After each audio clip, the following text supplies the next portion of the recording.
My in-laws said they couldn't afford to help with the wedding, then posted photos of their European cruise. When Derek proposed, I cried happy tears. When we started planning, I cried different tears. My parents had passed away in a car accident 3 years earlier, leaving me with nothing but memories and their old furniture. Derek's parents, Vivian and Ronald, lived in a sprawling house in the suburbs with a 3-car garage and a pool they heated year-round. "We'd love to contribute," Vivian said over brunch when we announced our engagement. "But money's just so tight right now." She said this while wearing a Cartier bracelet I'd Googled later that cost more than my car. Ronald nodded sympathetically, then ordered another $40 mimosa. I swallowed my disappointment and smiled. Derek squeezed my hand under the table. We'd figure it out ourselves. We set a modest budget, chose a small venue, and sent invitations for a simple ceremony. I found my dress at a consignment shop for $200. My best friend agreed to do my makeup. We were making it work. Then Instagram betrayed me. 2 months before the wedding, Vivian posted a photo. She was standing on a yacht in Santorini, the sunset painting the white buildings gold behind her. The caption read, "Finally taking the Mediterranean cruise we've dreamed about.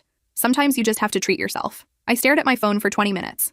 Derek found me sitting on the bathroom floor. "They said they couldn't afford to help," I whispered, showing him the post. More photos followed over the next week. Vivian sipping champagne in Paris, Ronald golfing in Rome, Vivian shopping in Milan, her arms full of designer bags.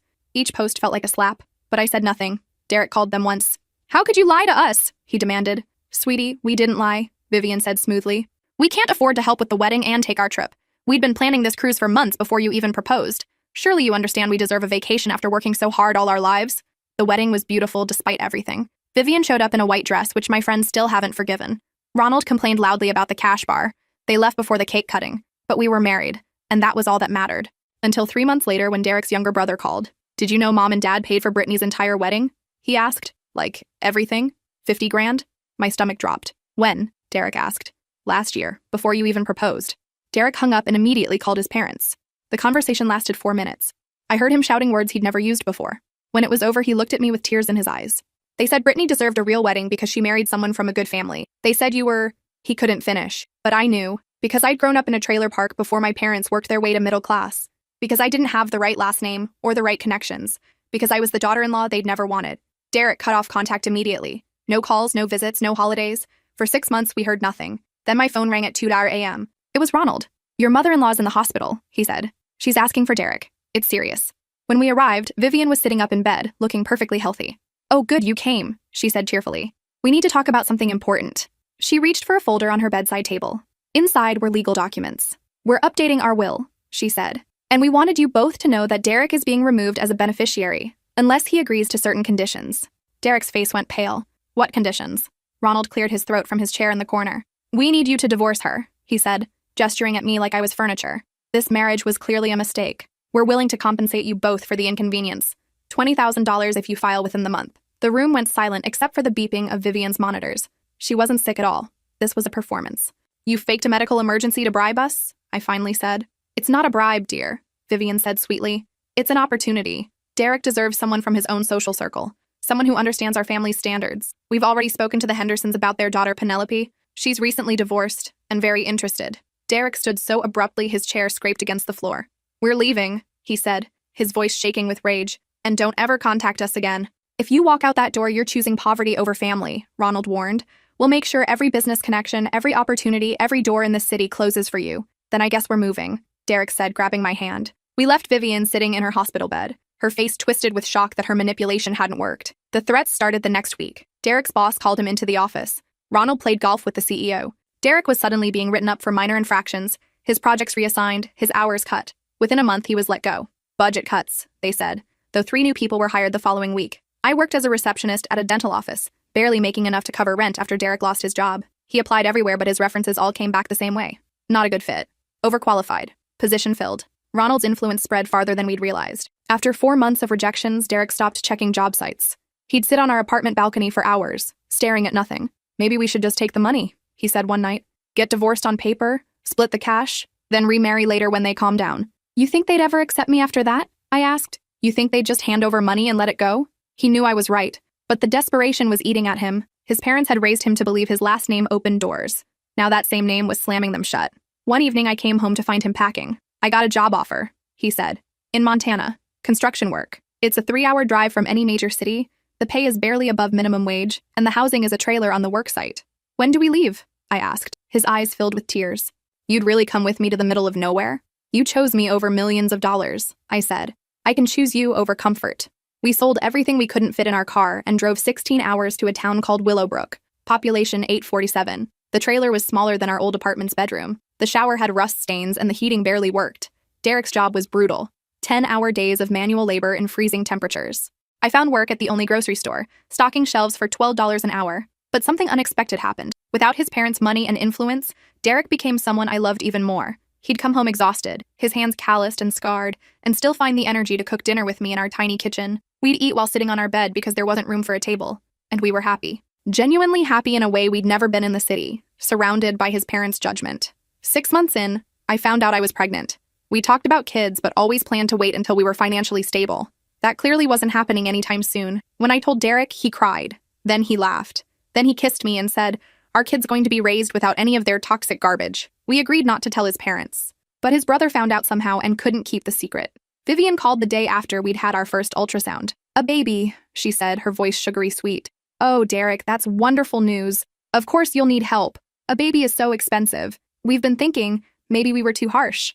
We want to be involved in our grandchild's life." "No," Derek said simply. "Derek, be reasonable. You're living in a trailer in Montana. You can't raise a child in those conditions. Come home. We'll buy you a proper house. Set up a trust fund for the baby. All we ask is that you spend holidays with us and let us be part of their life." I watched Derek's face as she spoke. For a moment, just a moment, I saw him waver.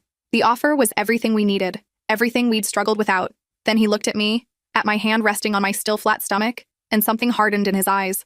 "You mean all you ask is that my child grows up learning the same elitist, classist, manipulative behavior you tried to teach me?" he said. "That they learn that money is more important than love? That some people are inherently better than others based on their last names? No. My child won't even know you exist." He hung up and blocked their numbers. But Vivian wasn't done. 2 weeks later, a social worker showed up at our trailer. Someone had filed a report claiming we were unfit parents, that Derek had a drug problem and I was mentally unstable. The claims were absurd, but they still had to investigate. The social worker walked through our tiny, clean home, interviewed us separately, and looked at Derek's clean drug test results.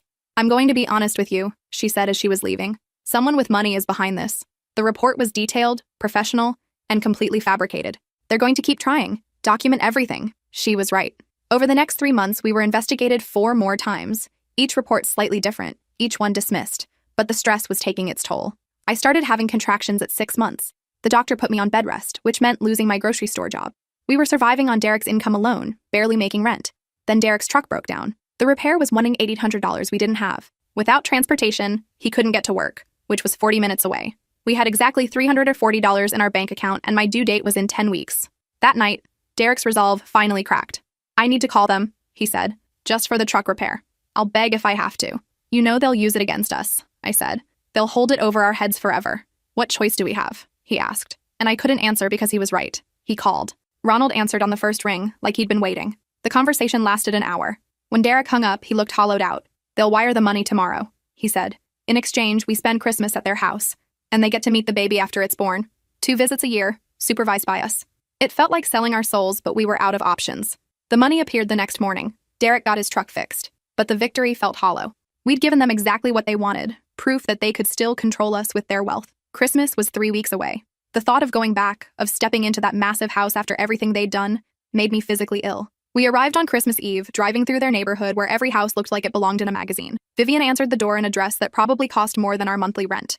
"Derek!" she exclaimed, pulling him into a hug he didn't return. Then she looked at my very pregnant belly, and her smile faltered for just a second before she recovered. "And look at you glowing. Come in, come in." The house was exactly as I remembered. Enormous, immaculate, cold. Ronald sat in his leather chair in the living room, not bothering to stand when we entered. "Son," he said with a nod. Derek didn't respond. We'd agreed to be civil, but nothing more. Dinner was torture. Vivian kept making passive-aggressive comments disguised as concern. "You look so tired, dear. Are you getting enough sleep? I've read that stress during pregnancy can affect the baby's development. That trailer must be so cramped. Where will you even put a nursery? I hope you're taking prenatal vitamins, the good ones, not the cheap store brand." Derek's hand found mine under the table, squeezing so hard it hurt. After dinner, Vivian asked to speak with us privately in the den. Ronald joined us, closing the door behind him. "We have a proposal," Vivian said, settling into the couch. "We've purchased a house for you. 4 bedrooms, excellent school district, full nursery already furnished. The deed is in Derek's name. It's yours free and clear." I waited for the catch. There was always a catch. "All we ask," Ronald continued, "is that you move back to the city. Let us be proper grandparents." Sunday dinners once a month, major holidays together, and we'd like to set up a college fund for the baby. What's the real price? Derek asked coldly. Vivian's smile tightened. We think it would be best if you reconsidered your career path. Your father has a position waiting for you at his company. Better hours, excellent benefits, and a salary that would let you provide properly for your family. There it was. They wanted Derek back under their thumb, working for Ronald, dependent on their approval and their money. They wanted to own us. No, I said, before Derek could respond. We're not doing this. Don't be foolish, Ronald snapped. You're about to have a baby in a trailer in the middle of nowhere. Derek is working construction in sub-zero temperatures for poverty wages. You have no health insurance, no savings, no backup plan. What happens when the baby gets sick? When you need emergency medical care? When Derek gets injured on the job site? Every word was a knife because every word was true. We were one disaster away from complete ruin, and they knew it. We'll figure it out, Derek said, but his voice lacked conviction. People raise children on less. But they don't have to, Vivian said softly. This baby is our grandchild. We want to provide for them. Is your pride really more important than giving your child a good life? We left without agreeing to anything, but the seed had been planted. On the drive back to Montana, Derek was quiet for hours. Finally, he said, maybe they're right. Maybe I'm being selfish, choosing my pride over our child's well-being. They're not offering help, I said. They're offering a cage, a nice cage, but still a cage. At least our baby would be warm, he said quietly. I went into labor 2 weeks early on a Tuesday morning in January.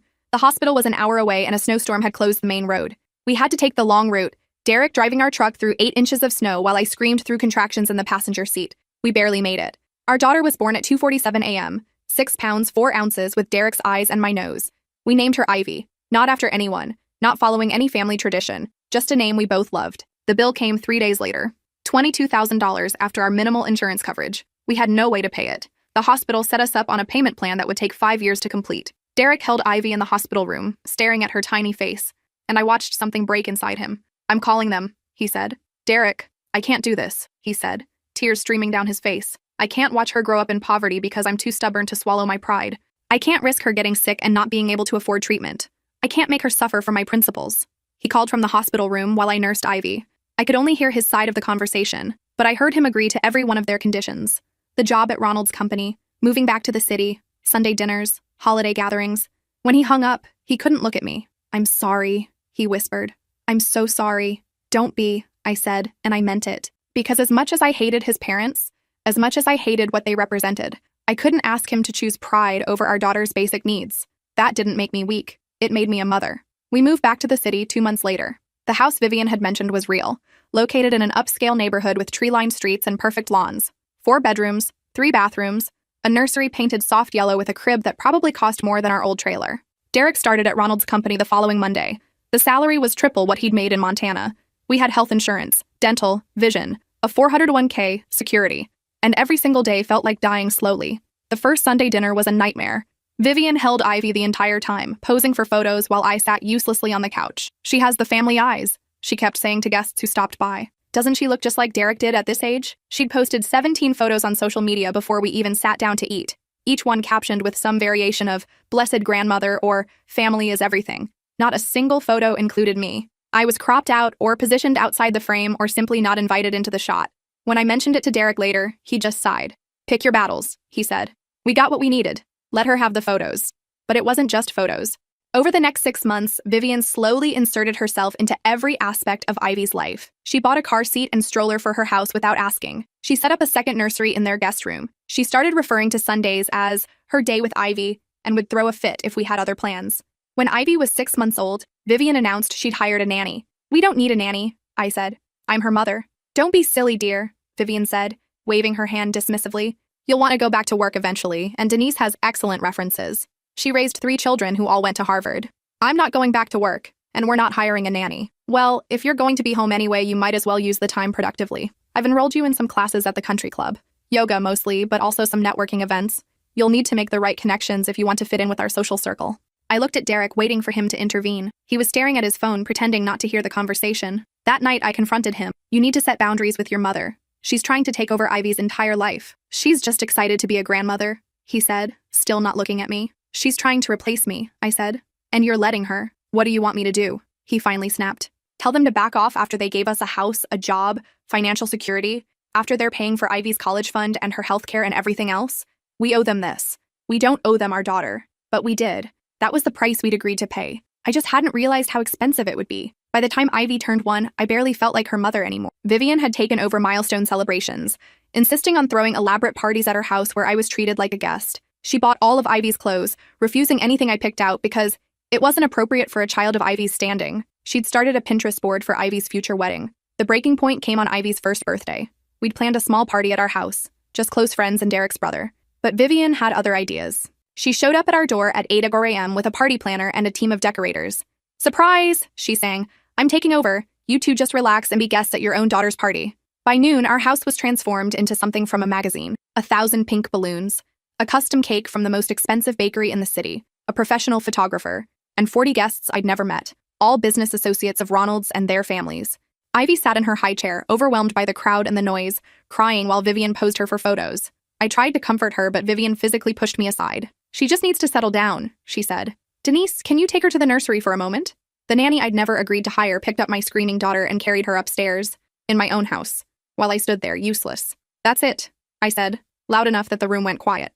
"Everyone out, now." "Don't be dramatic," Vivian said with a forced laugh. "Ivy's fine. She's just overstimulated." "Get out of my house," I said again, looking directly at her. "You don't get to take over my daughter's birthday. You don't get to hire nannies without my permission. You don't get to push me aside in my own home. Get out."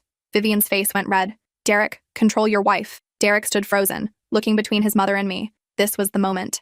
This was where he either chose his family or his daughter. And for the first time in months, I saw something shift in his eyes. "Mom," he said quietly, "I think you should leave." "Excuse me? We appreciate everything you've done for us," he continued, his voice growing stronger. "But we need to set some boundaries. This is our home, our daughter, our family, and you've been overstepping." I watched Vivian's shock transform into rage. "After everything we've given you? The house, the job, the money? This is how you repay us? By siding with her?" "I'm not siding with anyone," Derek said. "I'm protecting my child from growing up the same way I did.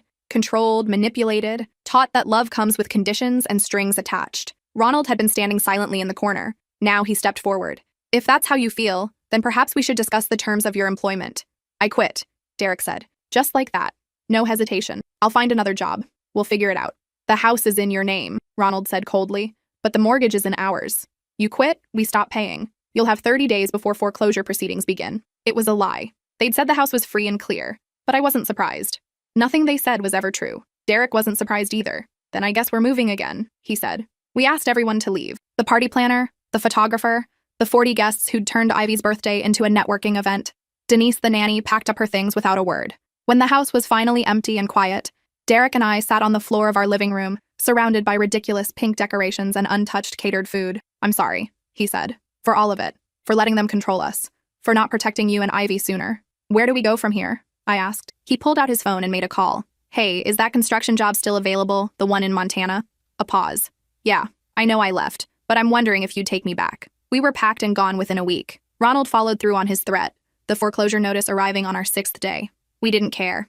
We loaded everything we could fit into our truck and a small trailer and drove back to Willowbrook. The construction company had a different trailer waiting for us, slightly larger than the first one. It had a small second bedroom that we converted into Ivy's nursery. Derek's old boss gave him his job back with a raise.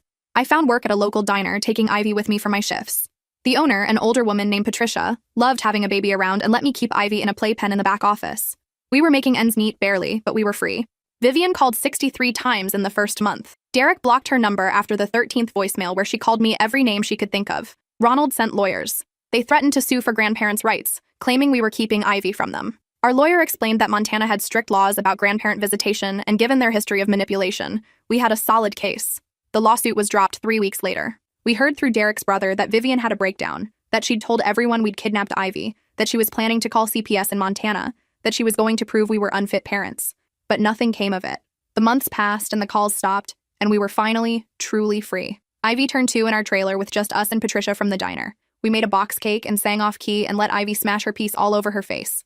Derek took exactly 4 photos on his phone. None of them ended up on social media.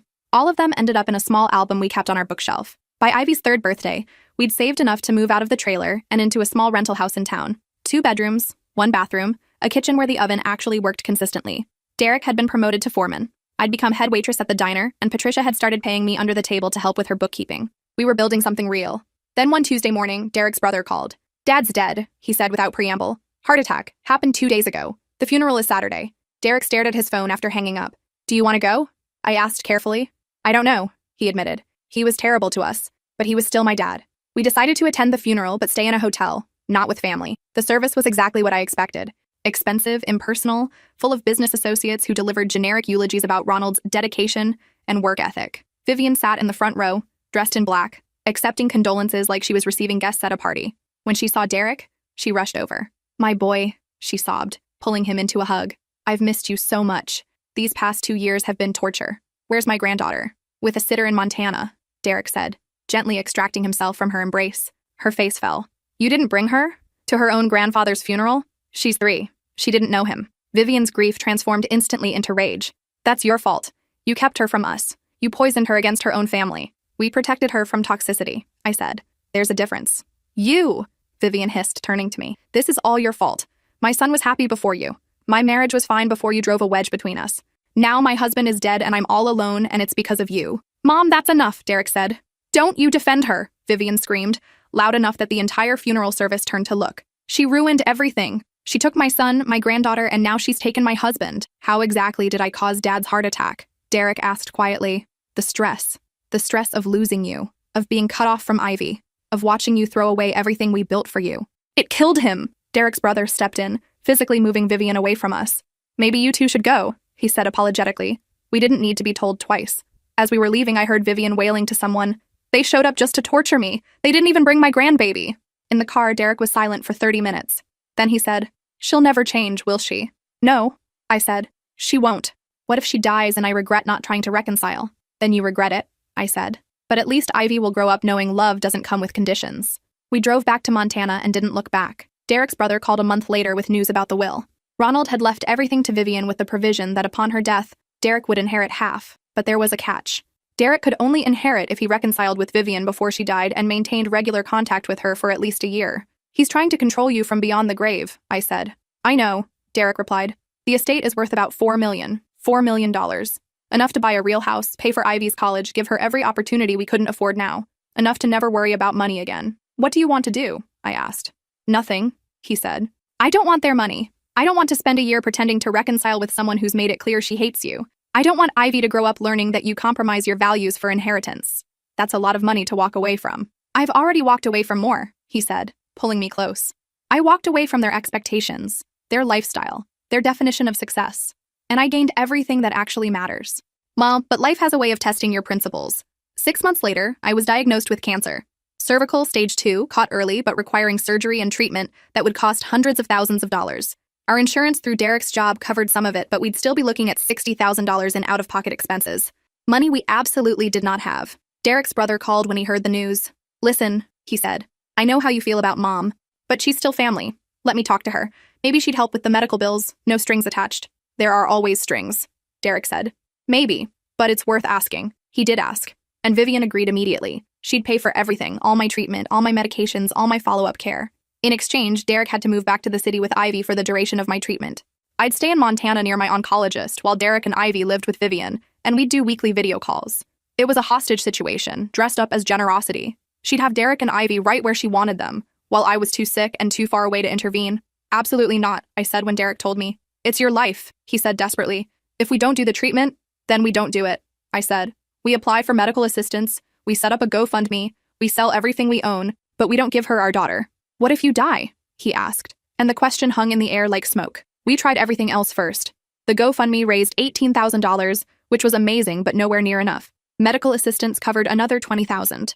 We were still short by more than $20,000 with my first surgery scheduled in 3 weeks. The hospital said they could do payment plans, but I'd need to start treatment immediately, and the debt would follow us for decades. On a Friday night, while I was researching experimental treatment trials I might qualify for, Derek came home with an envelope. "I borrowed against my inheritance," he said. "There are legal ways to do it, taking out loans with the estate as collateral. It's messy and the interest rates are terrible, but it'll cover your treatment. Your mother will kill you, probably," he said, "but she can't actually cut me out. Dad's will was ironclad. As long as I reconcile with her eventually and maintain contact for a year, I inherit regardless of what she wants. So technically, I can borrow against money that will eventually be mine, and there's nothing she can do about it. Except make your life hell." He smiled. She was going to do that anyway. The surgery was successful. The treatment was brutal but effective. I spent 6 months feeling like I was dying, then slowly, painfully, getting better. Derek worked doubles to cover our bills while the medical debt hung over us like a storm cloud. But I was alive. Ivy was with us, and we didn't owe Vivian a single thing. When I was finally declared in remission, Derek's brother called with news. Vivian had suffered a stroke. She was alive but partially paralyzed, requiring round-the-clock care. "She's asking for you," he said to Derek. "She says she wants to make things right before it's too late." "It's another manipulation," I said immediately. "Maybe," Derek replied. "Or maybe she's actually dying and actually wants to reconcile." "Do you want to reconcile?" I asked. He thought about it for a long time. "I want Ivy to know her grandmother," he finally said. "Not the version who tried to control us, but the version who might exist if Mom actually learned something from all this. I want Ivy to have more family than just us." "Is that naive?" "Probably," I said. "But if you need to try, then try." We flew to the city with Ivy, who was now 4 and asking constant questions about where we were going and who we were seeing. "Your grandmother," Derek explained. "She's been sick, but she wants to meet you." Vivian was in a rehabilitation facility, her right side still weak from the stroke. When we walked into her room, I barely recognized her. She looked smaller, frailer, older than her 64 years. But her eyes were the same, sharp and calculating even in her diminished state. "Derek," she said. Her voice slurred slightly. "You came. You asked me to," he said. She looked at Ivy, who was hiding behind my legs. "Is that her? Is that my granddaughter?" "This is Ivy," Derek said, gently encouraging her forward. "Ivy, this is your grandmother Vivian." "Hello," Ivy said shyly. Vivian started crying. Real tears, not the performative ones I'd seen at every family gathering. "She's beautiful," she whispered. "She looks like you did at that age." We spent an hour in her room. Vivian asked Ivy questions about her favorite colors, her favorite foods, what she liked to do. Ivy, warming up, told her about Patricia's diner and the cat we'd adopted and her friend from preschool named Tomas. Vivian listened like every word was precious. When it was time to leave, Vivian asked to speak with Derek alone. I took Ivy to the cafeteria for ice cream. 20 minutes later, Derek emerged, looking shaken. "What happened?" I asked. "She apologized," he said. "Actually apologized. She said the stroke made her realize how much time she'd wasted being angry and controlling. She said she doesn't want to die having lost her only son." "Do you believe her?" "I don't know," he admitted, "but I think I have to try." We visited 3 more times over the next month. Each visit, Vivian seemed more genuinely interested in Ivy, less interested in controlling the situation. She asked about our lives in Montana without judgment. She didn't mention the money Derek had borrowed or the inheritance or any conditions. She just wanted to be a grandmother. On our 4th visit, she had her lawyer present. "I've updated my will," she said. "Derek, you'll inherit everything as Ronald intended, but I've removed the reconciliation requirement. You don't owe me a year of pretending.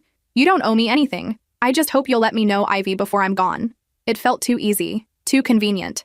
But Derek's brother confirmed it later. The will had actually been changed. Vivian had released her grip on Derek's inheritance without getting anything in return. Over the next 6 months, we established a routine. We'd video call with Vivian twice a week, and she'd talk to Ivy about her day. Once a month, we'd fly down for a visit. Vivian never pressured us to move back or tried to take over Ivy's life. She asked permission before sending gifts. She asked our opinions before making suggestions. She was trying, actually trying. And slowly, Derek started to let his guard down. "Maybe people can change," he said one night after a particularly nice call with his mother. "Maybe," I agreed, though I was still waiting for the other shoe to drop. It dropped on Ivy's 5th birthday. We were planning a small party at our house in Montana when a package arrived from Vivian. Inside was a letter and a check for $50,000. The letter read, "Derek and family, I've spent the past year trying to become someone worthy of being in Ivy's life. I know I failed you as a mother, failed her as a grandmother, and failed everyone who trusted me to do better. This money is not a condition or a manipulation. It's to help pay off the medical debt from the loans Derek took out. You shouldn't have to spend the next 20 years drowning in debt because you were protecting your family from me. I love you all." "Mom," Derek cried reading it. I cried reading it. We called her immediately and she answered on the first ring. "Did you get the package?" she asked nervously.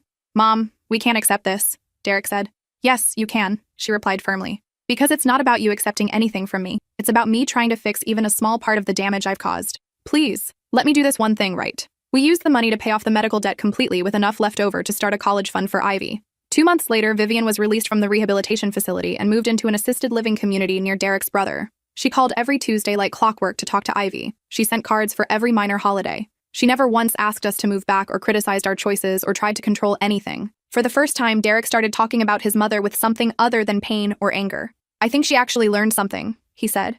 "I think nearly dying made her realize what matters." We invited her to spend Christmas with us in Montana. She flew out on December 23rd, and I picked her up from the tiny airport that serviced our area. The woman who got off the plane looked nothing like the imperious, perfectly coiffed Vivian I'd first met 8 years ago. She wore comfortable clothes, minimal makeup, and she hugged me without hesitation. "Thank you for letting me come," she said. "Thank you for respecting our boundaries," I replied. Christmas morning, Ivy woke up at 5 a.m. like all kids do and ran to wake up her grandmother, who was sleeping in our guest room. I heard them laughing together, heard Vivian reading, The Night Before Christmas, in a silly voice, heard my daughter call her Grandma Vivi and mean it with affection. Derek found me crying in the kitchen. "Happy tears?" he asked. I think so, I said. It's just strange, having her here and it feeling right. We spent the day making cookies and watching Ivy play with her new toys and eating too much food. Vivian didn't take a single photo for social media. She just existed in the moment with us, present and grateful. That evening, after Ivy was in bed, the three of us sat in the living room drinking tea. I owe you both an apology, Vivian said. A real one. Not just words, but an acknowledgement of the harm I caused. Derek, I raised you to believe your worth was tied to your last name and your bank account. I taught you that people who didn't come from money were somehow less than. I tried to destroy your marriage because I couldn't control your wife. I weaponized my resources to manipulate you when you didn't comply. And I nearly lost you forever because I was more concerned with appearances than with actually loving my son. She turned to me. And you. I treated you like an outsider from the moment Derek brought you home. I judged you based on your parents' income and your background. I tried to erase you from your own daughter's life. I caused you stress and pain during what should have been the happiest time of your life. I have no excuse for any of it. I was cruel because I could be, because I'd never learned any better, because my own mother raised me the same way. But that's not an excuse. It's just the truth. Why now? I asked. Why change after all these years? Because I woke up in that hospital unable to move half my body, she said. And my first thought wasn't about my house or my money or my social standing. It was about Derek, about how I'd driven him away and might die without ever seeing him again, about a granddaughter who didn't know me because I'd chosen pride over love. And I realized every single thing I'd thought mattered my entire life actually meant nothing at all. I forgive you, Derek said quietly. It doesn't erase what happened, but I forgive you. She started crying again. I don't deserve that. Maybe not, he said. But I'm giving it to you anyway, because holding on to anger was poisoning me too. Vivian stayed for a week. When she left, she hugged us both and told us she was proud of the life we'd built. You were right to leave, she said to Derek. You were right to protect your family. I hope I can be part of that family now. But if not, I understand. You are, he said. As long as you keep being this version of yourself. I will, she promised. I'd rather die alone than go back to being who I was. The next year was the best year of our lives. Derek got promoted again with another raise. I was offered a partnership in Patricia's diner when she decided to retire. We bought our rental house from the landlord. Ivy started kindergarten and came home every day with paintings and stories and new friends. And Vivian called every Tuesday, sent birthday cards, and visited twice more without any drama or manipulation. But I'd learned not to trust good things to last forever. The call came on a Tuesday morning in March. Derek's brother, his voice shaking. It's Mom. She had another stroke, a major one. They're saying hours, maybe a day. We were on a plane that afternoon. Ivy was confused about why we were rushing, why everyone looked so sad. Is Grandma Vivi sick again? She asked. Very sick, Derek told her gently. We're going to say goodbye. Vivian was unconscious when we arrived. The machines beeped steadily, tracking her failing systems. Derek sat beside her bed and held her hand. I'm here, Mom, he said. We're all here. Her eyes flickered open. She looked at Derek, then at me, then at Ivy. My beautiful family, she slurred, barely audible. Don't try to talk, Derek said, tears streaming down his face. Have to, she insisted. She looked at Ivy. Be brave, be kind. Don't end up like I was. Okay, Grandma Vivi, Ivy said, not understanding but feeling the weight of the moment. Loved you all, Vivian whispered. Wish I'd done better. You did fine, Derek said. In the end, you did fine. She smiled. Then she closed her eyes and didn't open them again. She died 6 hours later with all of us in the room. Derek's brother made the funeral arrangements. The service was small, just family, and a handful of Vivian's friends from the assisted living community. No business associates, no social climbers, no performances, just people who actually knew her at the end of her life. Derek gave the eulogy. He talked about growing up with a mother who was hard to love, who valued all the wrong things, who hurt people without realizing the damage she caused. Then he talked about the last year and a half, about a woman who chose to change even when it was difficult, even when it meant admitting she'd been wrong about almost everything. She wasn't a perfect mother, he said. And she wasn't a perfect grandmother. But she tried. In the end, when it mattered most, she tried. And that has to count for something. After the funeral, we learned that Vivian had left detailed instructions about her estate. Derek inherited the house and most of the liquid assets. But she'd set up separate trusts for Ivy and for Derek's brother's kids. And she left a final letter for us, sealed and marked, to be read after I'm gone. We opened it that night in our hotel room. Derek read it aloud. My dearest Derek, by the time you read this, I'll be gone. I hope I had enough time to prove that I'd changed, to show you that people can learn to be better even late in life. I hope you'll remember me not just as the woman who tried to control you, but as the woman who finally learned to let go. To my daughter-in-law, whose name I almost never used and whose worth I never acknowledged until it was almost too late. I'm sorry. You were always the strong one, the one who protected your family from me when I was too blind to see the harm I was causing. You're the mother I should have been, and the wife Derek deserved. Thank you for giving me a second chance when I didn't earn it. And to my sweet Ivy, who I barely got to know but loved from the moment I finally saw her clearly, be brave and kind and strong like your mother. Don't let anyone tell you who you should be. You are enough exactly as you are. Derek, I've left you everything because I trust you to use it wisely. Use it to give Ivy the life she deserves, not the life I would have chosen for her. Use it to build something real and lasting. Use it to prove that money can be a tool for good instead of a weapon. I love you all. I'm sorry it took me so long to understand what that actually meant. Live well, be happy, and maybe, sometimes, remember me with forgiveness instead of anger. All my love, Mom. Derek couldn't finish reading without breaking down. I held him while he cried, processing 64 years of complicated feelings about a woman who'd caused him so much pain and, at the very end, so much grace. We flew back to Montana 3 days later. The inheritance process would take months to sort out, but Derek's brother estimated we'd each inherit about $2 million after taxes and estate fees. Life-changing money, the kind of money that could solve every problem we'd ever had.